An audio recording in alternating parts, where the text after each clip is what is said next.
Hey guys, Drifter here. Today I want to talk to you about the simulated universe, better known as simulation theory, and the holographic principle. It's a bit of a two-parter today, but they do overlap, and it's kind of a high thoughts with Drifter episode. It's a strange thought experiment we're going down today, but it's one that was requested by some fans. The short version of simulation theory is that we're all living in the Matrix, that we're living in a giant computer program where all of our senses and inputs are sent directly to a brain, or that we are perhaps a program that isn't entirely aware of itself, and everything feels real where it's really not. This idea has become incredibly popular after The Matrix was released, seen in a number of movies and books, and honestly has some people believing in it more like a religion, but the idea is much older than that movie. It dates back to the very early 1970s when computers were developing very fast. There were lots of physicists, scientists, and we'll say natural philosophers that were posing that computers could become so powerful that they could actually simulate a reality. And this is true. With a powerful enough theoretical computer, we could theoretically simulate the entire universe. If we knew the position of every atom, the charge, the spin, the position, the orientation, how it all works and fits together, we could be like Laplace's demon and just simulate and predict everything. But this would take a ton of computing power, more computing power than we have now, more computing power than we're likely to have in the next 100 years, more computing power than I can honestly even articulate on this crazy video. But you could cheat that a little bit by, instead of simulating an entire universe, you could maybe simulate one planet, and then a lot less detail for things that are further away. Kind of like they do in a lot of video games with draw distance or lower density of bandwidth calculating positions for enemies that are super far away, kind of like how Battlefield does it in DayZ and things like that. And it would make kind of sense that if we can't find any other life in the universe, and gravity and quantum physics don't get along unless you observe close enough, then maybe we are simulated, and there's no need to simulate anything else, and that the rules don't necessarily apply universally because they don't have to unless we need to apply more data to it. Now, that's all fine and stonery and fun, but the crazy thing about simulation theory is that it can actually be tested. There are ways that we can test if we are in a simulation or not, and it's not just slapping yourself, so don't go to doing that. But given the right set of circumstances, we could do tests ourselves to find the limits of our universe and our simulation. It's not about speed or breaking out of the universe or upper bounds or things like that. It's sort of a way to find out how much data we're composed of, and then find out if we could handle said data, and then if you understand it, you could try to push it to its breaking point to see if we can handle more or less in a physical space, whereas a normal simulation wouldn't want to allow that. And as crazy as this sounds, and believe me, I'm aware of how crazy I sound right now, it's not entirely impossible given our rate of technological advancement.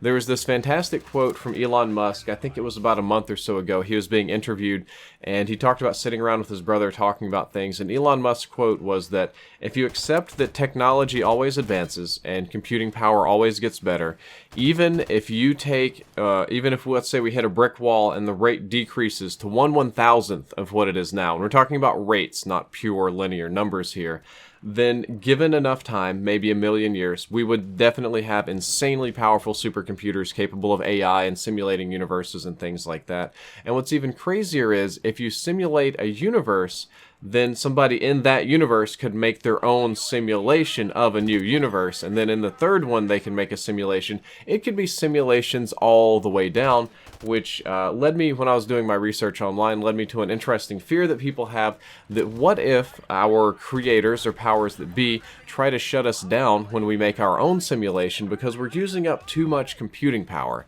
Very interesting. You can kind of go off a strange train on this one, but I'm going to change gears a little bit and talk about holographic principle. The holographic principle is an area of physics that roughly states that our entire universe can be seen as a 2D projection of another universe, or basically that we're all holograms, that we're not really that real. That's the conclusion that a lot of lay people take away from it. For the most part, it's just a neat mathematical trick to model the universe, because models and reality are not the same thing, but they need to predict one another. And modeling an entire three-dimensional universe with all these many complexities and perhaps many more layers in time is difficult, but we found a way in a lot of circumstances to collapse the projection down a couple of dimensions and treat it more like a hologram, and the hologram will predict what the regular universe is doing. Now, it is a neat mathematical trick, but there's also some principles behind it that suggest that it may be real and we might be hologrammatical in nature. And before you go to like, dude bruh, could the airplanes that hit the World Trade Centers on 9/11 be holograms? That's not where we're going with this. That's silly stuff, because in that case, the buildings would be holograms too, everything, us as well.